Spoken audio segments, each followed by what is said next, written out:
This is the second portion of the rag rug tutorial, and this is about making the braids.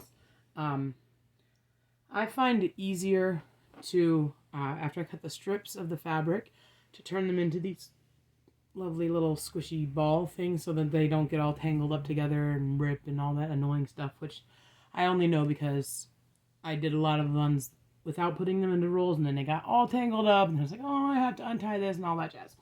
So I find it's easier to just keep them straight if I just put them into balls like this. I have balls from a whole bunch of different t-shirts and things that I have cut up and turned into like one long continuous strip. The one thing that I have a bit of a problem with is when they become super long like this. This is from a, I think it was from a dress. And this piece got so long that eventually the ball would have gotten to be like this big or even bigger, and it's just not manageable. So what I would recommend for that, for this, like for making the strips, control the length of your strip. Don't let them get too long, because otherwise they'll just get harder and harder to manage, and you'll get very frustrated. Trust me, you will. Anyway, so the strips I put into balls, and then after I make the braids, I also put them into balls for the exact same reason.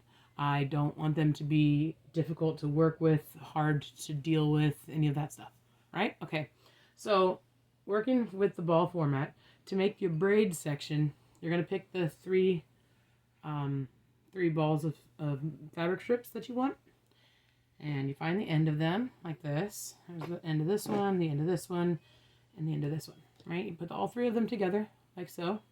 And I generally start my braids by tying them onto something that's got a little bit, enough of a stability that it can hold it down. I have my very small water jug that holds like a gallon of water, right? And it's pretty full because I just filled it. But so I just tie it onto there. I've tied it onto my toe, I've tied it onto a chair leg, I've tied it onto all sorts of other things. It's just something to secure it together like that. You could tie it into a knot, and if you want to hold something else, it doesn't matter. It's just a way to secure the ends, to keep the ends from like unbraiding when you do it.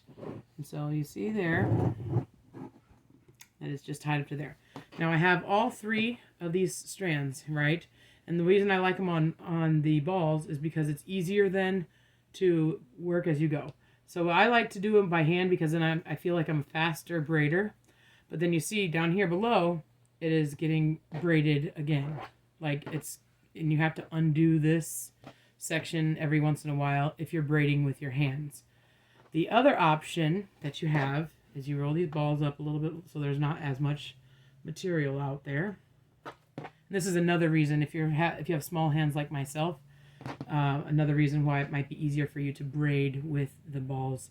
So then you can also, you take the outside one over the middle one, you can use the balls like this, and then it is making your braid